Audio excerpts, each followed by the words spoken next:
Why do some people retire with financial freedom and others struggle and scrape to get by despite making similar incomes before retiring? That's a question I've asked myself for quite a while. I've been working on getting on a good answer. Um, and I think I have that answer. And so that's why today I help investors achieve financial freedom by creating streams of tax smart income while growing equity for future generations. Hello, everyone. My name is Brad N. Reed. Welcome to Financial Fountain of Freedom. I would like to encourage you to be good. And by good, I mean get out of debt, achieve your financial dreams, and give generously to your community. Today's session is about options. And I guess you might call it an intro to options, but we're going to get advanced real quick. Next week, June 10th, I'm going to get into the Greeks, which is really advanced. I'm going to teach you the strangle strategy and the credit spread strategy next week. And then, not on this calendar, but a group of us are going to a webinar June 12 to 14.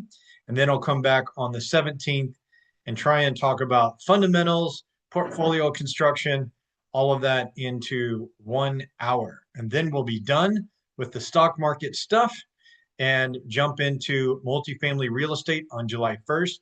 That's what really floats my boat. That's what I get super excited about. Stocks are good. Stocks are a good way to grow your wealth, but I can't control the stock market.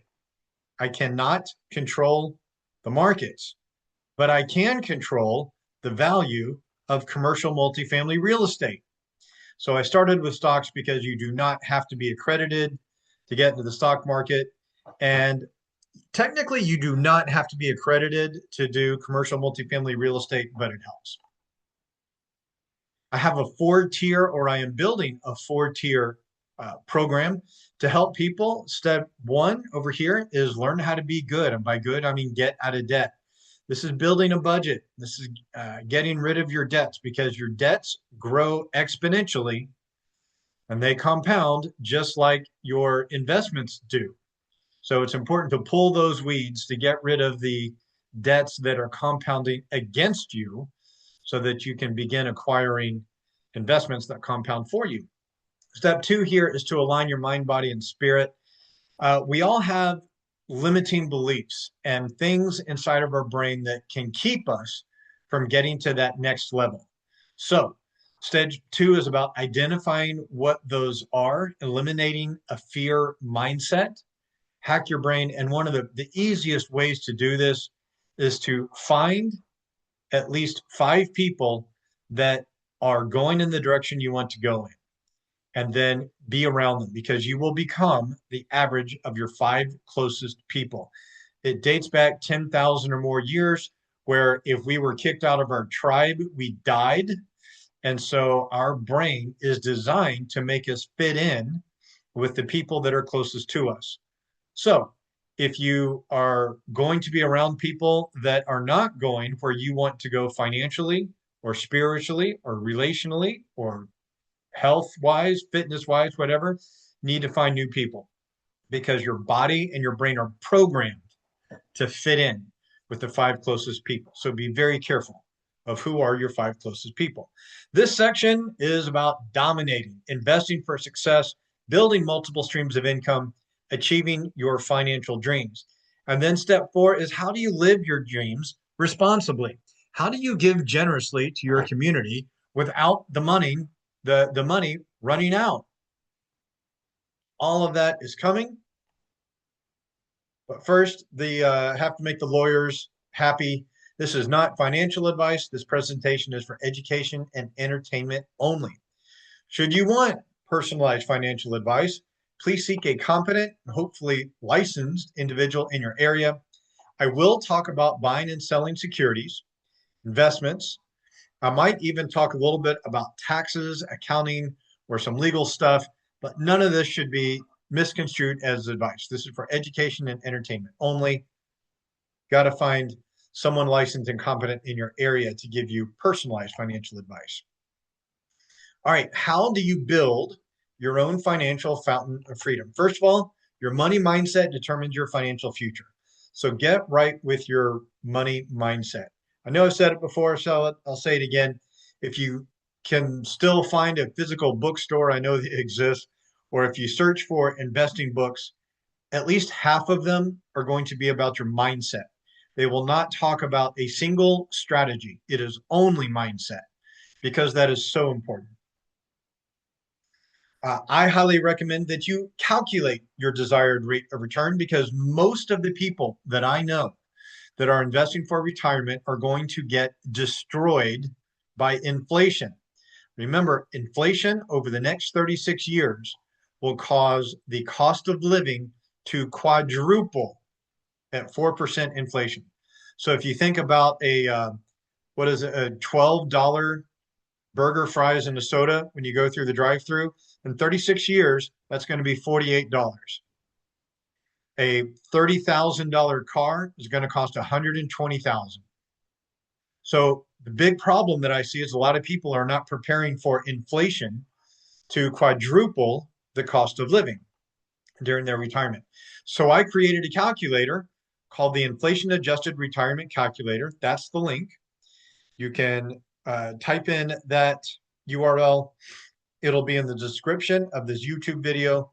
Download it, go to File, make a copy, and play and calculate what rate of return do you need to achieve your financial dreams.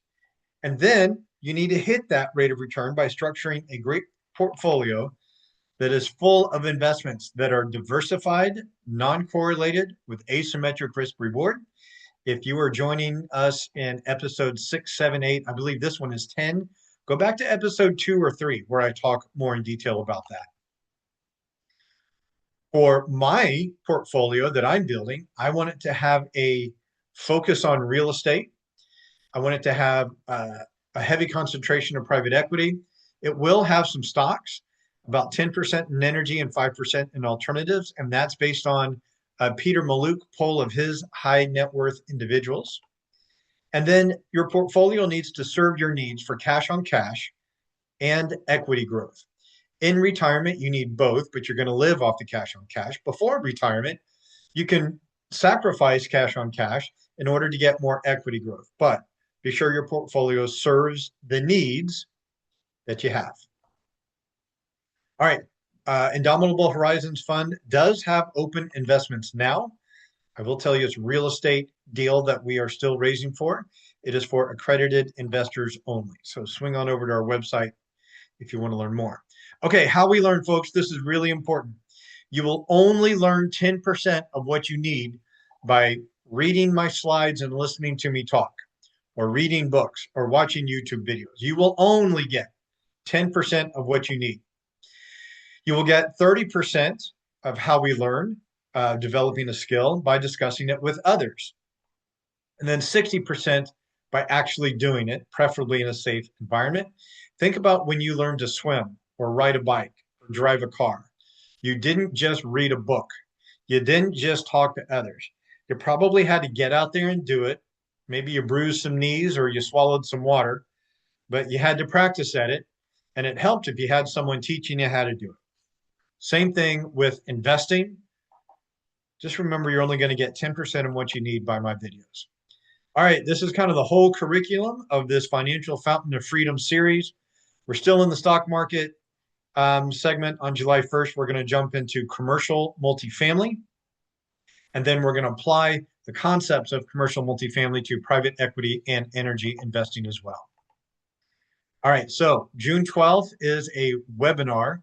It is not at this link. You've got to sign up for it, and it costs money. It is not my webinar. It is someone else. I've been to it twice. I think they do a good job of teaching it, and they're going to spend several hours actually teaching the skill of how to do some of the stuff that I'm talking about today. Whereas today, I'm just going to give you about 10% of what you need. And they'll talk about a whole lot more. All right, so we will be meeting again here, same link, on June 10th. If you want to join us on the June 12 to 14 webinar where they will go through how to pick individual stocks to trade, it'll talk about the 3 strategies I'm talking about today, which is to sell cash secured puts, sell covered calls, and execute callers to lock in the gains. It'll also talk about a strategy called the three arrows rule, which I've shown on previous sessions. credit spreads as well, if it does what I expect it will. But before this coming Friday, you need to go to this link, rule1investing.com. Uh, as you are on that website, there will be a pop-up that says, hey, sign up for a 20-day mini course. If you sign up for the 20-day mini course and the first email or 3 or 4, there will be an invitation to join the workshop. If you click join the workshop, you should find out that the cost is $47. Register for June 12 to 14. And then email me, Brad at indhrs.com, the name and the email address that you used. I will compile a list and submit it to the folks at Rule 1. And they have promised to try to get us all into one breakout room. So if you want to attend on June 12 to 14, follow this list to get the class for $47. If this is too much work and you don't mind paying $97, just go ahead and sign up June 12 through 13 and 14. I believe it's only 8 hours a day, but email me, Brad at indhrs.com, the name and email that you used, and I'll get us all into one room. All right, a little bit of review. An analyst is any professional who publishes research and articles about companies that you can trade. The guy that puts or gal that puts air in your tires is more highly regulated than the analyst. They are highly motivated, frequently incented by the companies they are writing on. In other words, a lot of the articles that you are reading are basically just advertisements in disguise. A brokerage is how you get to execute, buy, and sell orders. I use Thinkorswim. If you are coming to the Rule 1 Investing webinar, they will also use Thinkorswim. They will show you how to set it up. They will even give you codes on how to do the 3 arrows rule with all the fun visuals. So get your account set up beforehand. That's my referral code. You can either memorize it or go to any of the recent YouTube videos under the Financial Fountain of Freedom, and that link is there. A lot easier to click there. All right, an exchange is where stocks are bought and sold. For the options, you will be using the Chicago Board of Options Exchange. For stocks in the US, we use the New York Stock Exchange and NASDAQ. The market maker is the firm that stays ready to buy or sell at any time to keep things flowing. Market maker is something that you need to understand. This becomes even more important when we start trading options. So if you go to buy a stock or an option, you will pay the ask.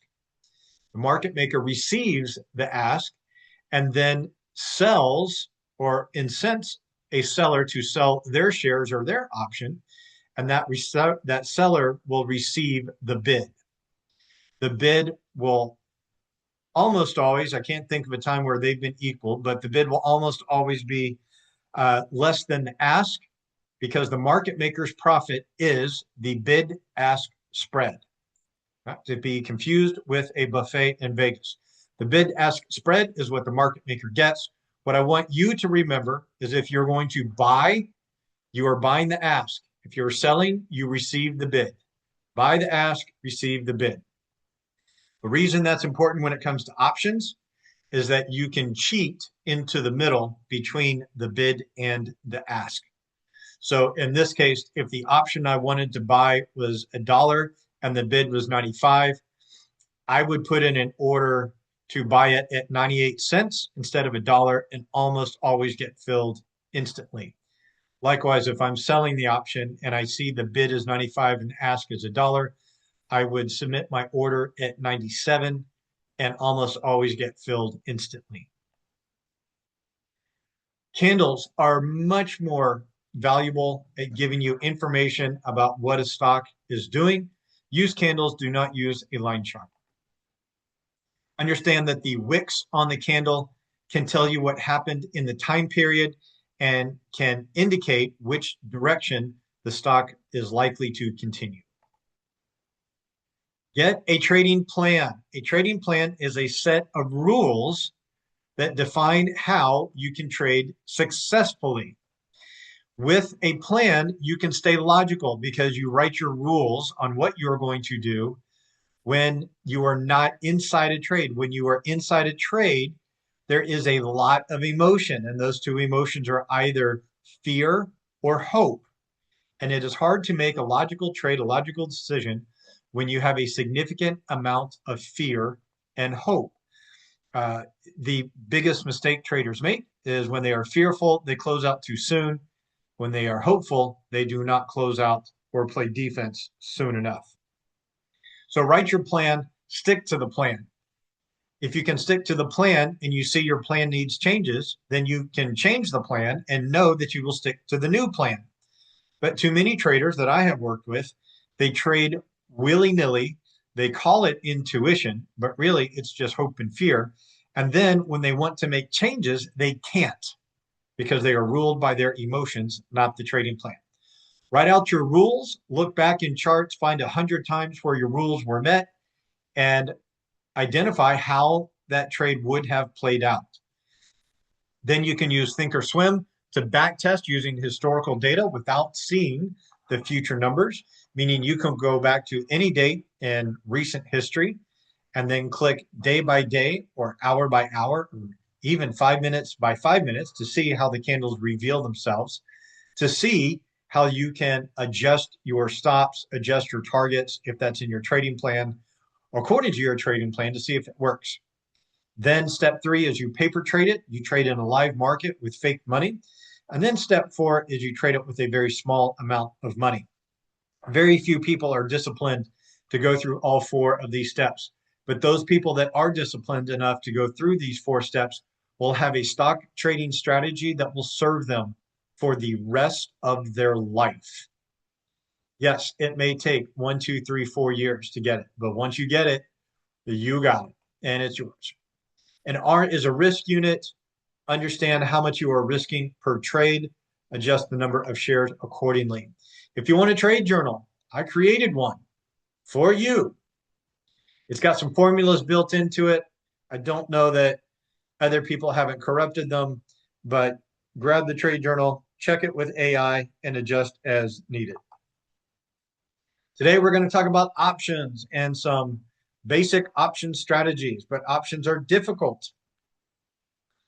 Options can be confusing. Realize that options were designed as insurance. Okay, they're designed as insurance on your investments. A put is on insurance, insurance on a stock that you own, and it protects you if the price drops. A call is insurance on a stock that you are short on, and it protects you if the price rises against you. They were designed as a defensive strategy. So as we've talked about, stocks can move quickly. They can gap overnight. I had AMD gap on me from $4.50 down to $3.75, something like that.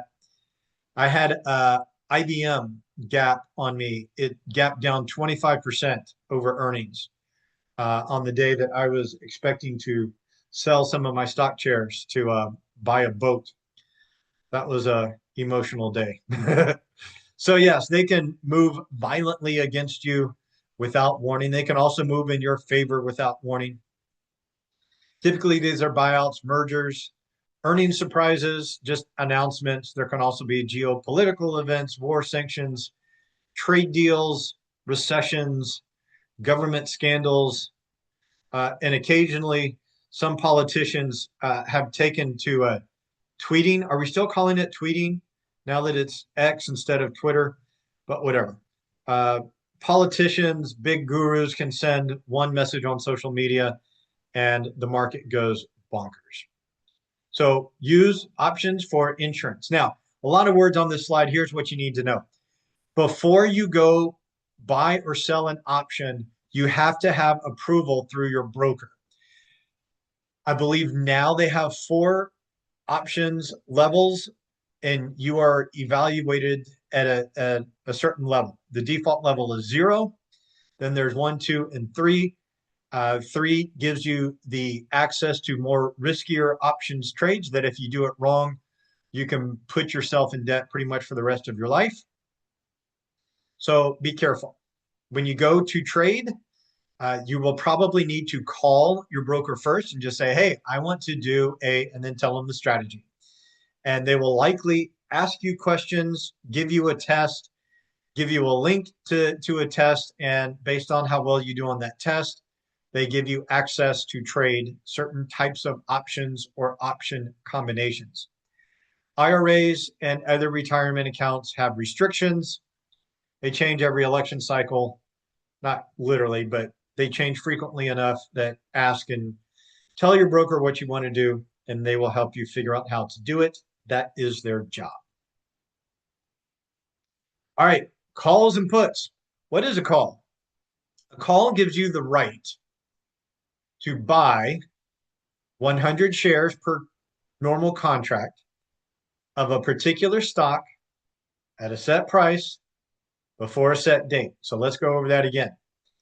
A call is a derivative of a particular stock. So not any stock, it has to be a particular stock. Buy a call for the stock that you want to buy. Normal contracts are for 100 shares. Each call will have a set price called a strike price, and they expire. Understand the expiration date. So the strike price is the set price. The expiration date is when it expires. When you buy an option, you pay a premium for this right. That right expires on the expiration date. So in this example, AI creating my slides for me really likes ticker XYZ. So if you buy a call in XYZ with a $50 strike price expiring in 30 days, you have the right to buy the stock at $50. If it goes up to $60, you can pocket $10 per share. However, if your option expires in 30 days, on day 31, your option is worthless.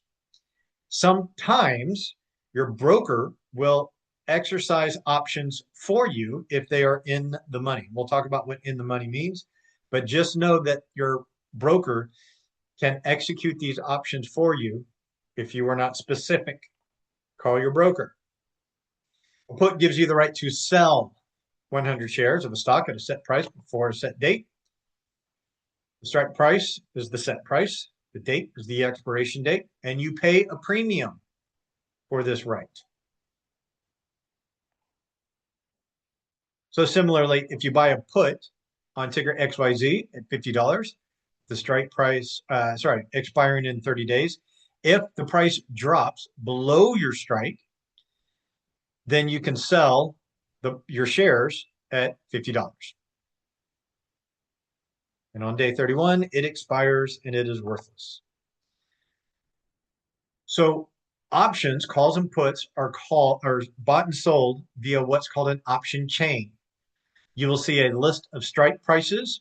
They are all for a particular expiration date. And you will see the bid and the ask to buy or sell the calls and the puts. Each contract typically is 400 shares. I say typically, there's in the last, 5 years or so, there is a new product called minis that can be for 10 shares. Typically, these are for really, really expensive stocks that are hundreds, maybe thousands. Also, typically for the very, very large stocks. You will always buy it and buy at the ask and sell at the bid.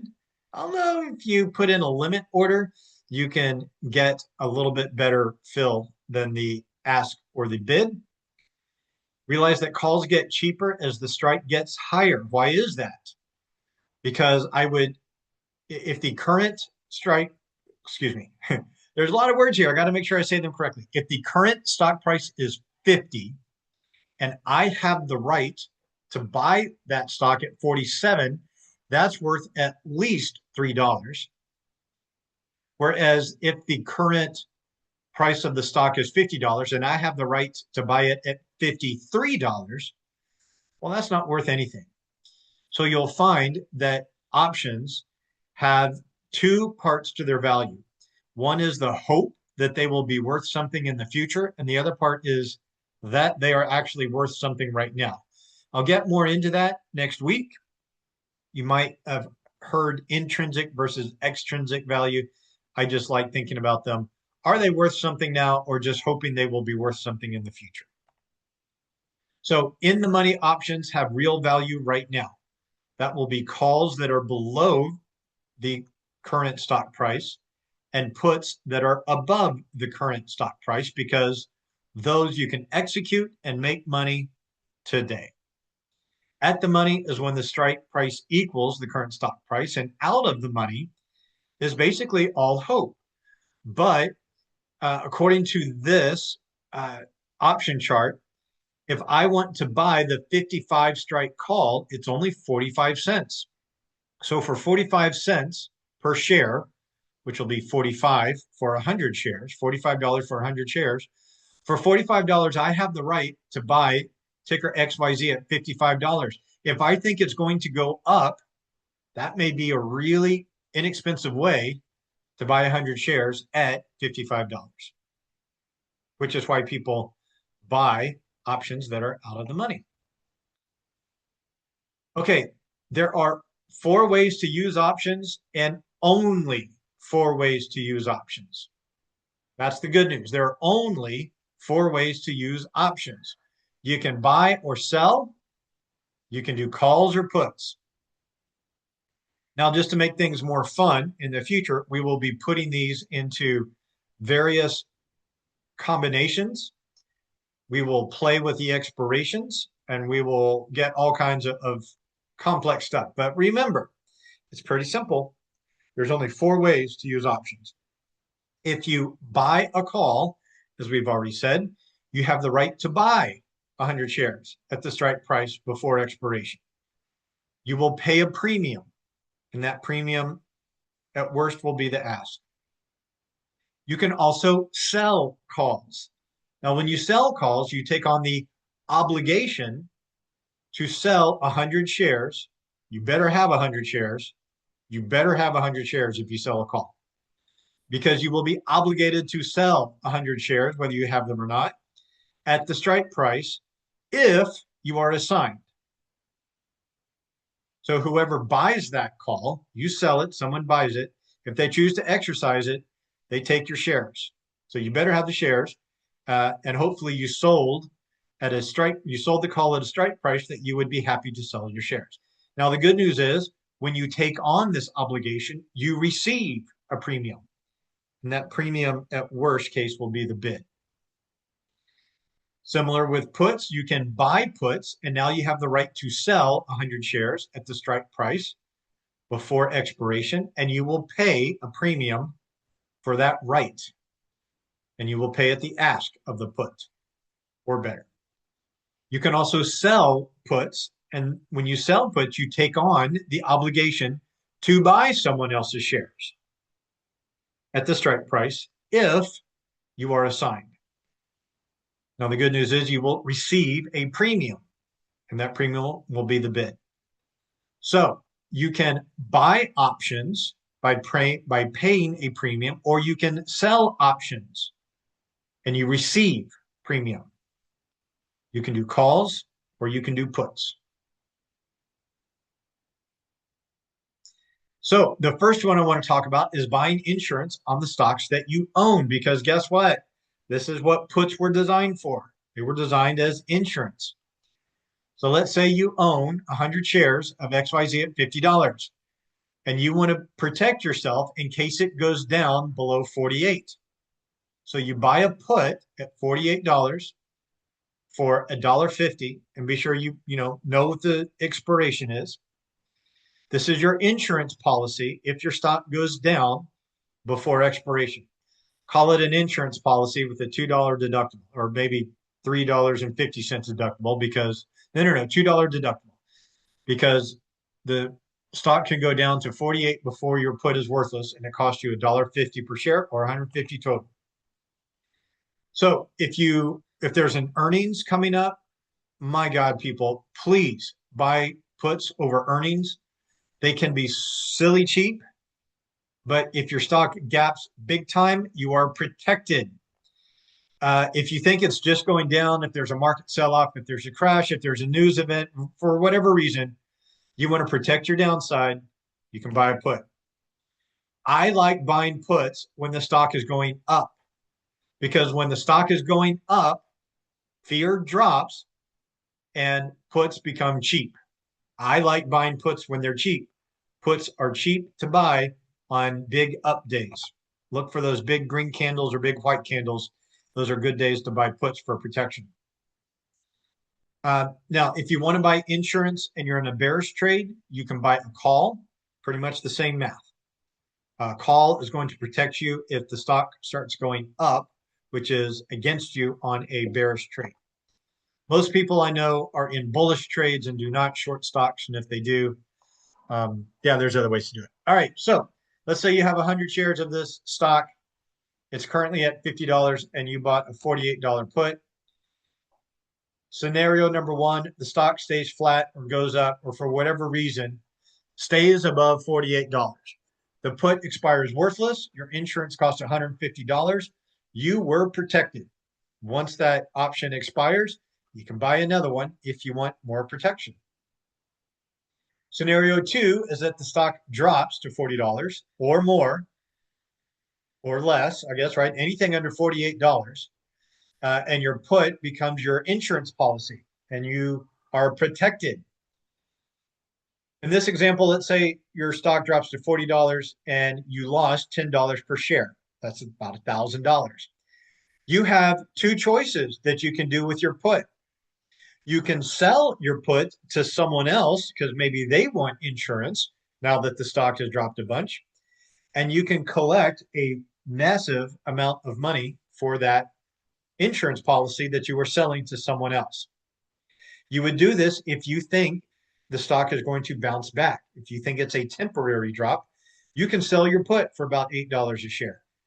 Or you can exercise it and then you get to sell your shares for $48 instead of the market price.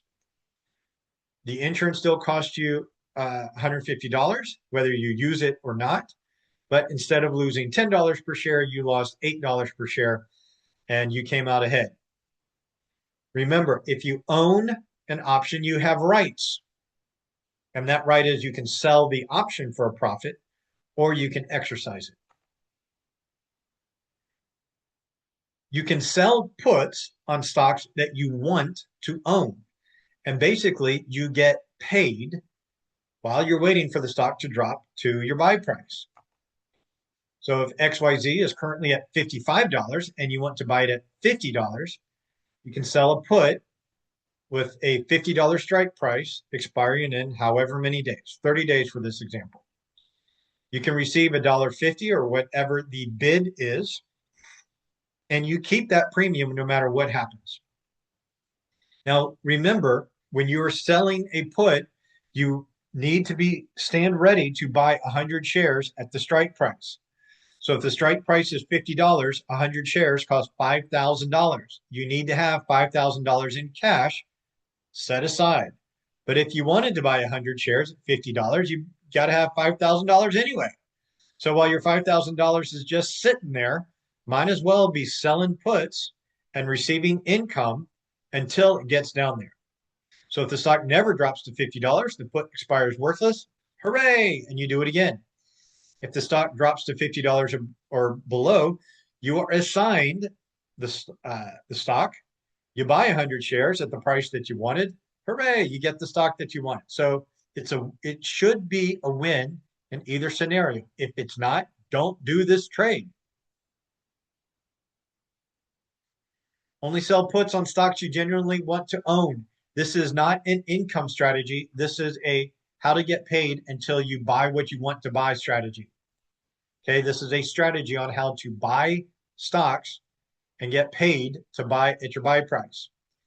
Be sure you can afford 100 shares at the strike price.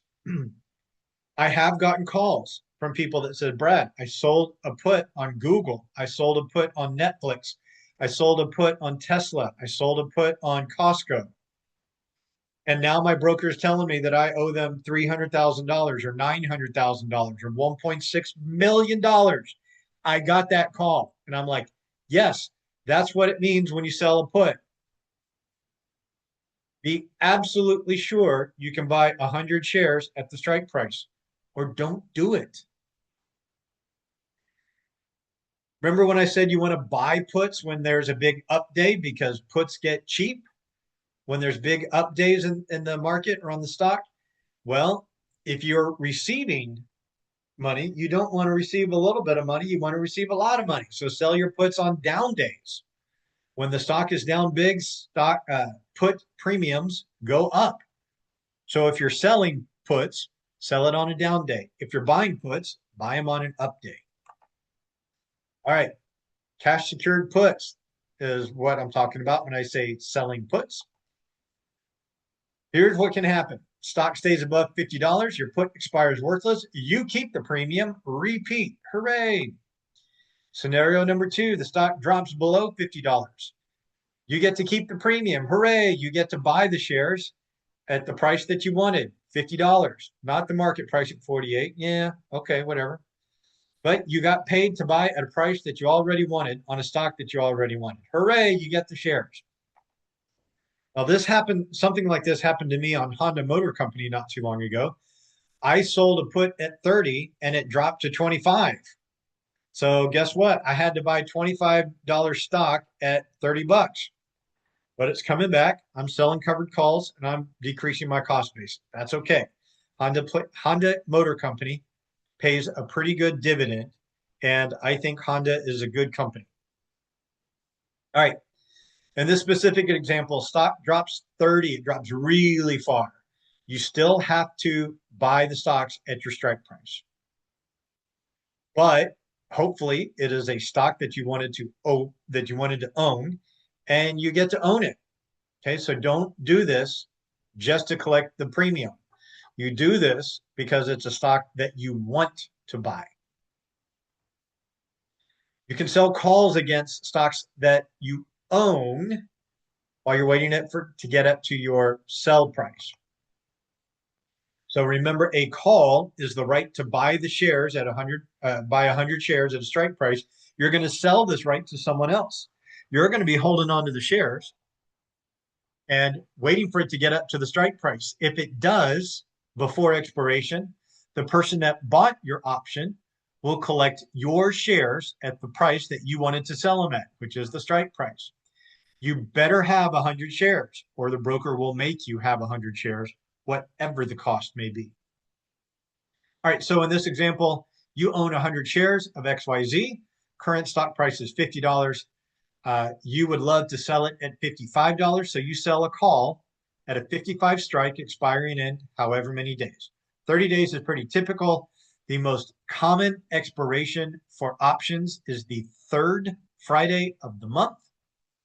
And so many people will buy or sell options every month on the third Friday or the Monday afterwards. When you sell calls, you receive a premium that you get to keep no matter what happens. The shares are sitting there in your account, and if they get called away, they get called away. If they pay dividends, you get to keep the dividends. That's always fun. All right, only sell covered calls at a strike price that you would be happy to sell at. I get the calls. Brad, I sold a covered call, and now the stock price is higher. I don't want to sell. What do I do? Well, uh, too bad. You sold the call. You should have only sold the call at a strike price that you would be happy to sell at. Once you sell the call, you are obligated. When you sell options, you receive premiums, but you take on obligations. Sell covered calls on big up days because when there's big up days, calls get expensive. So if you want to receive a high premium, you can sell your call for a big up on a big up day.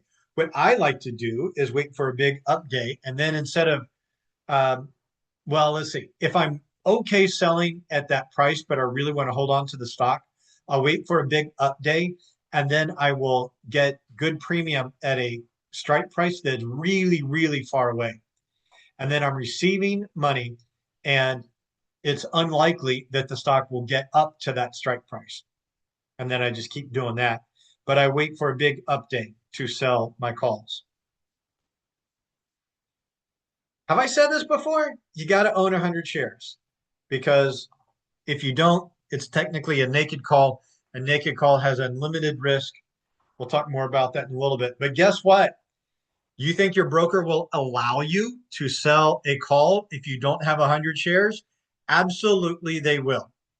If you have a high enough um, option rating, which I do, if you don't have 100 shares, they will let you sell it. And I have gotten the panicked calls from traders on what to do. Spoiler alert, if you accidentally do this or you do it on purpose and you get caught, uh, the broker will, they do some magic behind the scenes, but you're put on the naughty list and it's expensive. Don't do it. All right, so let's say that you sell a covered call at 55 and the stock stays below 55. You keep the premium that you receive for selling the call and you get to do it again. That's why I describe this strategy as receiving monthly income while you were waiting for your stock to get up to your sell price. And I should say it can get to your sell price and not get called away. That is an option. It's a choice. It's you have no control of it. It just depends on if the other person that bought the option that you sold, that particular option, if they choose to exercise it or not. I have heard of, I don't think it's ever happened to me, but I have heard of stocks getting called away when the option that they sold is below the current market price. So the person could have made more money selling it at the market price, but excuse me, the person that owned the option could have bought the stock for a better value at the market price instead of exercising their option, but they chose to exercise the option anyway. Nobody knows why. You don't get to ask why, but it can happen. Whenever you sell the call, it can get called away at any market price. Most often, the stock gets called away if the strike price of the call is under the current market price at expiration. Okay, scenario two, the stock rises above the strike price and your shares are called away at $55. You still sold at your target of $55, even though the market price was $57. Whoever bought your option, they got their $2 profit. But remember, you got paid whether it hit that price or not. So you got to keep the premium and you got paid to sell at your target. Most people would call that a win-win. If you're interested, I'll let you read out the scenario. But yeah, if you sell a call and you do not have enough shares to cover it, your broker forces you to buy the shares at the current market price, which mathematically means you have infinite risk. One thing I could have, maybe should have said earlier, when you buy puts, again, buying puts, not selling puts, buying puts, uh, if you buy a put for protection and that put is the right to sell 100 shares, but you only have 60 shares, realize the value of that put will go up a significant amount and you can sell the put to offset the drop in your shares. You have the choice. You can sell the shares and sell the put, and the put should go up a proportionate amount to offset the loss of the shares. But the whole point of this, it's okay to buy puts if you do not have 100 shares. Do not sell a call if you do not have 100 shares. Okay, are you getting the part about why watching this is only 10%? You got to talk to other people and you got to practice it. Yeah, this stuff can get complex. That's why you got to do it over and over again. Okay, collar, lock in your gains. I love me some collars. If you have a stock and it's done really, really well, and you're like, you know what? I don't want to sell it because it might go higher. But if it does go higher, I'd be okay selling it. But I really don't want it to go back down. We're going to execute a strategy called a collar. It's where you buy a protective put and sell a covered call at the same time. When I do my callers, and AI, evidently, a lot of people do not do callers the way I do. The way I do callers, I break even or I make a profit on it. When I do callers, I like putting a little bit of money in my pocket or at least paying for the commissions. So guess what? When are covered calls at a premium and protective puts super cheap on a big up day? If I'm thinking about a caller, I watch for a big up day, then I sell my calls for a great premium and I buy my puts for super cheap. And that's how I can put some money in my pocket. All right, let's say you own 100 shares of XYZ and the stock has run from 40 to 65. Congratulations, you. And you're like, hey, it might go higher. Got earnings coming up, maybe. So it might jump on earnings. Let's buy a put at 60. Remember, I bought it at 40. I bought the stock at 40. I'm going to have a strike price at 60. And I want to sell a call at 70. So if it goes down below 60, I have the right, not the obligation, I have the right to sell the shares if I want to, or I can sell the option because I know my option is going to go up in value if it goes below 60. If it goes above 70, then I will be forced to sell my shares at a price that I wanted to, but I got paid $150 to do that.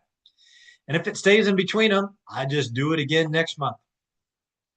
So in this situation, I might be able to buy a put for $1.40 a share. I sell a call for $1.50 a share, and I use that $10 to pay my commissions. Maybe I put a little bit in my pocket, but I got protection.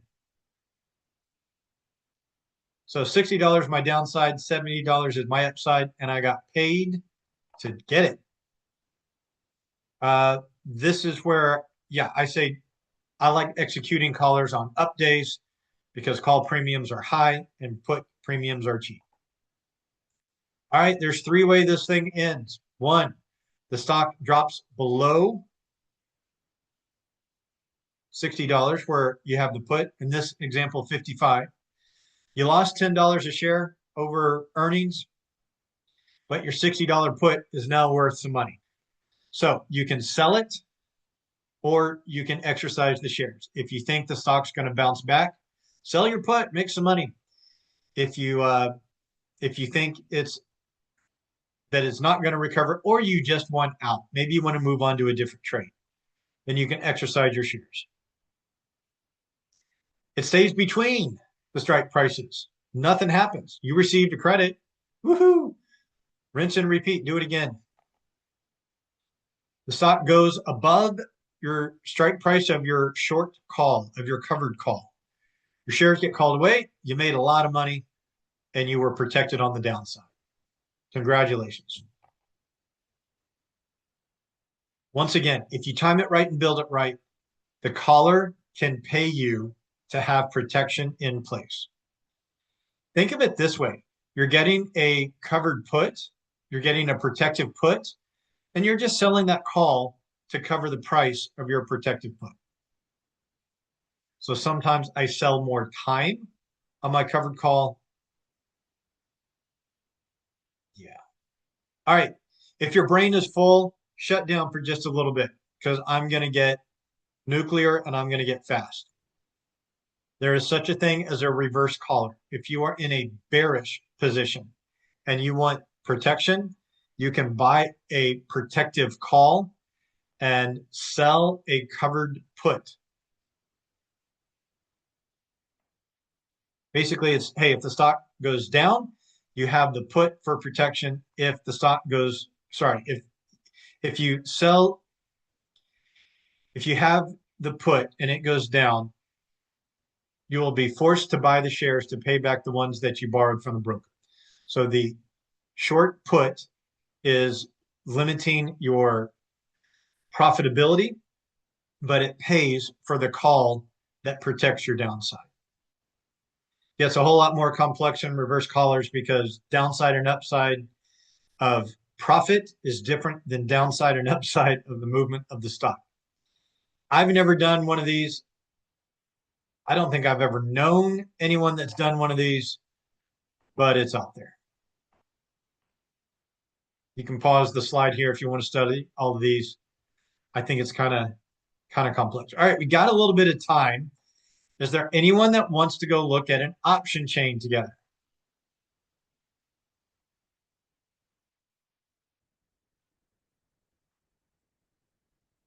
The chat pane is quiet. Sam says, sure. What's up, Sam?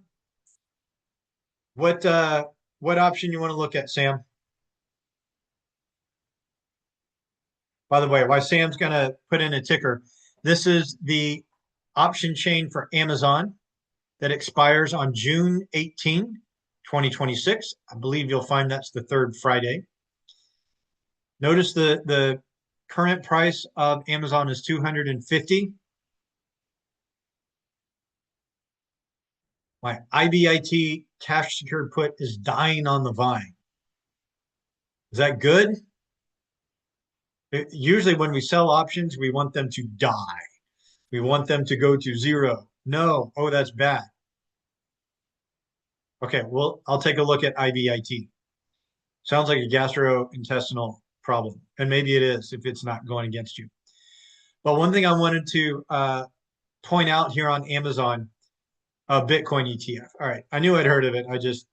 When I have a microphone or a pen in my hand, uh, my brain works differently. If you sold a put on Amazon here at 250, you would have to buy 100 shares. That is $25,000. You would need to have that in cash. Notice the column over here is the ask. That's where you would buy. The calls are on this side. The bid is where you would sell your options.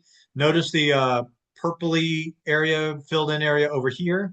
These, my broker is marking in the money. Those are in the money calls. These are in the money puts over here. Let's go take a look at IBIT.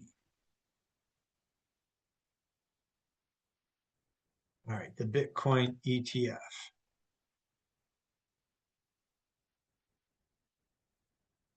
So IBIT right now is trading at $37.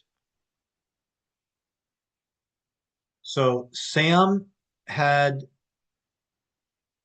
a cash secured put that is dying on the vine. Okay, 42.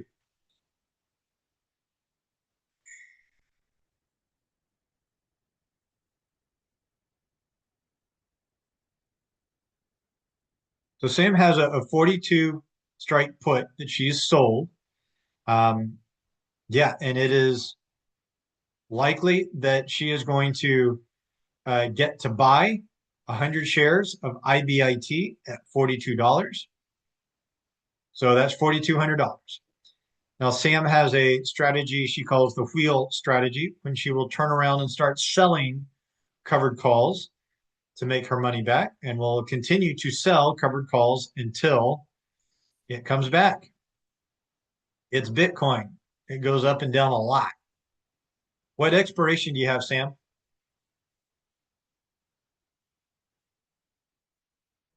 I have a feeling that it'll come back.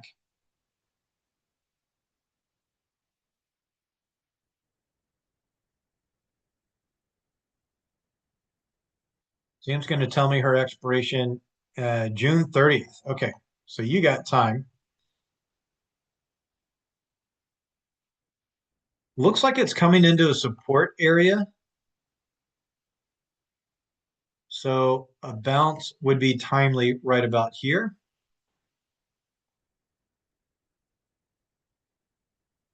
Volume is big on those last couple of candles, but looks like it's been making higher highs and higher lows. So I would expect it to go higher.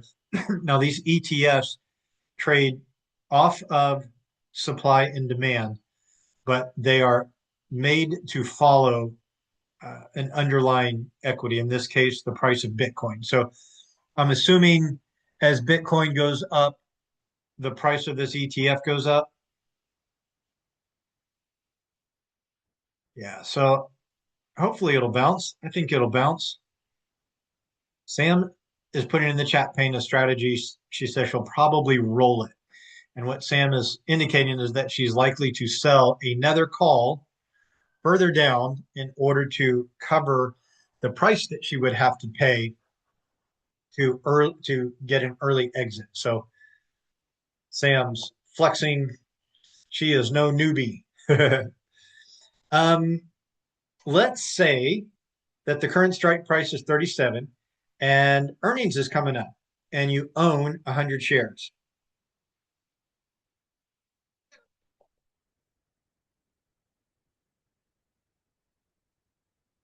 Well, remember when I said it's better to execute options on big up days?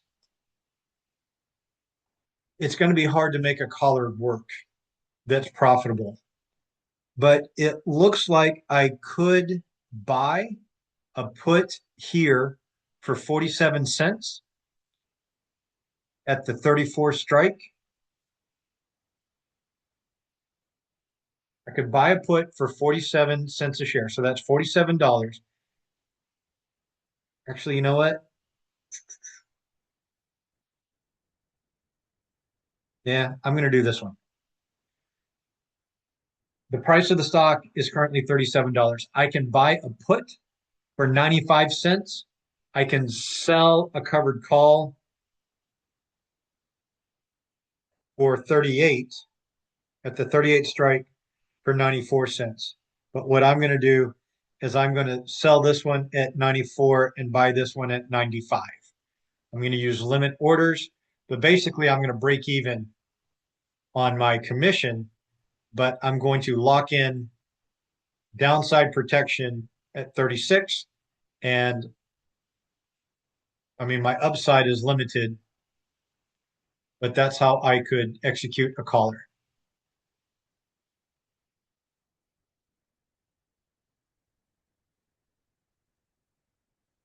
Same, if you think it's going to go down more, you could always buy a put, write it downside. Effectively, you would be in a credit spread. And when you get put your shares, you could dump your shares onto some other poor schmuck. Anybody know a stock that had a big up day today?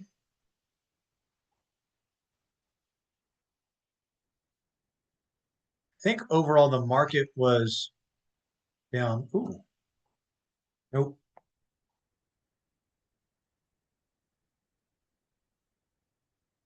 nope. Ooh, did Costco go up today? It did. All right. Oh, Costco just had earnings, so would have been nice to have a put a week or two before that on Costco. But this is going to be expensive. All right.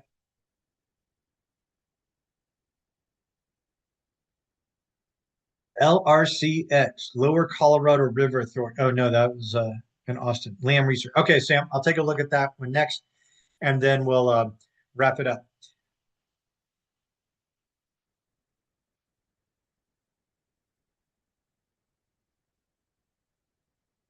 All right, I'm going to jump over to LRCX. Costco has been going down recently and just had an update today, but because of the downward movement for the last several days, I am not seeing a collar that I would like to jump into as an example. Also, realize that it's after hours, and after hours, the bid and the ask are kind of whack. All right, LRCX has been on a nice bullish run. Thank you, Sam.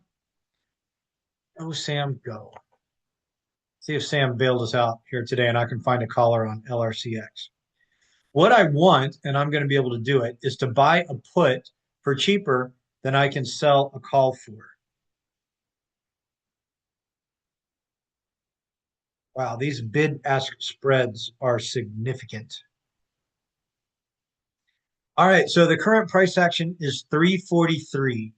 If I come down here to the 335, I can buy a put for less than $14.60. And 60 cents. And then I can sell the call at 350 for $14.80. So again, I would sell the call for 1460 and I would buy it for 1480. That way I have downside protection. I am limiting my upside, but I have protection and I put 20 cents per share in my pocket. There are times where I will see ways to buy, ways to get into collars where my upside is much further away from the current price action than my downside. I'll go ahead and show you some of my trading on Coca-Cola. Each of these pink lines is a put that I sold. So you can see I sold one there, I sold one there, it expired worthless, it expired worthless. Notice it dipped down here below my price, and then it came back up. So I did not get filled on that, even though there was a day where it was below my strike price. Oh, look at that, a bullish gap and go. And not only did it gap, but it goed. Is that what happens when a gap and go goes? It went. Went just doesn't sound like fun. It gap and it, anyways. All right. This is the one that I did get filled on. Notice it expired below my price. So the stock was at $66.82 when my put expired. I paid $68. But I am a happy camper because, come on. That's not what I wanted to do. I don't have my mouse because I'm traveling today.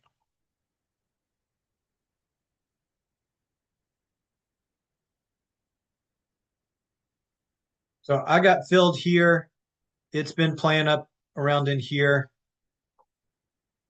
See that blue thing that says earnings? See that red line right there? I bought a put for a week over earnings. It was like 28 cents. 28 cents a share. And I think the dividend is more than that. Yeah, the dividend over here is 53 cents a share. The dividend there is 53 cents a share expected coming up. So the dividends that I'm getting on Coca-Cola are more expensive than the protective puts over earnings. Notice how far away I bought that protective put. I bought it at 68. I had my protection at 71, so I could still profit on the trade overall. But I got it down there just because I wanted it to be cheap. And because I don't want to just talk about my wins, I want to show you Honda Motor Company. So I sold a put here. It expired worthless. I sold it again. I should have sold it a lot lower.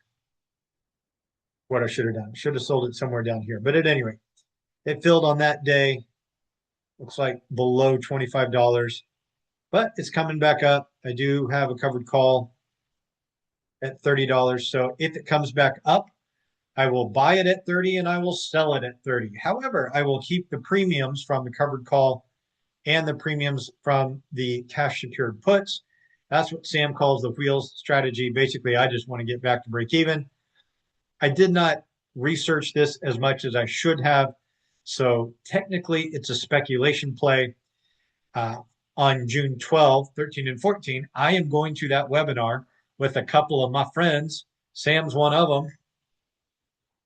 Bijan's one of them. And yeah, we're going to learn to trade stocks together. And I will have better formulas and tools after that webinar. So if you want to join us, please do register for the June 12, 13, 14 webinar. Email me, brad@indhrs.com, and I'll get us all in a group together. Folks, thanks for trading with me today. Thanks for hanging out on this webinar. I didn't go that long. I thought I was going to go longer.